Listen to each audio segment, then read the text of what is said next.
রহমানির রহিম। প্রিয় দেশবাসী, আসসালামু আলাইকুম।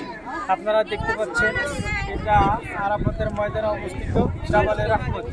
এখানে আমাদের আদি পিতা প্রথম নবী হযরতে আদম আলাইহিস সালাম বেহেশত থেকে যখন আল্লাহ তাকে দুনিয়াতে পাঠিয়ে দিয়েছেন 350 বছর কান্নাকাটির পর এখানে এই জায়গায় আল্লাহ তাআলা হযরত আদম আলাইহিস সালামকে ক্ষমা করে দেন এবং হযরতে হাওয়া আলাইহিস সালামের সাথে মিলন ঘটান এই জায়গাতে।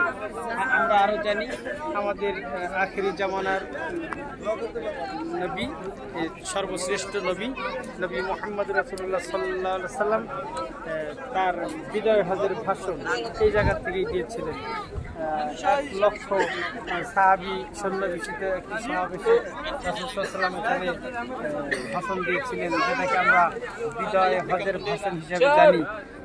এখানে এসে দোয়া করতে হয়, দোয়া করলে আল্লাহ পাক কবুল করেন। এই জন্য এই পাহাড়ের নামও রেখেছেন জাবালে রাহমত, অর্থাৎ এখানে রহমত বর্ষিত হয়।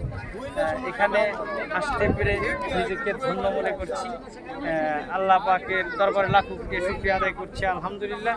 আপনারাও সুযোগ পেলে এখানে আসবেন, এখানে এসে মাগফিরাত কামনা করবেন।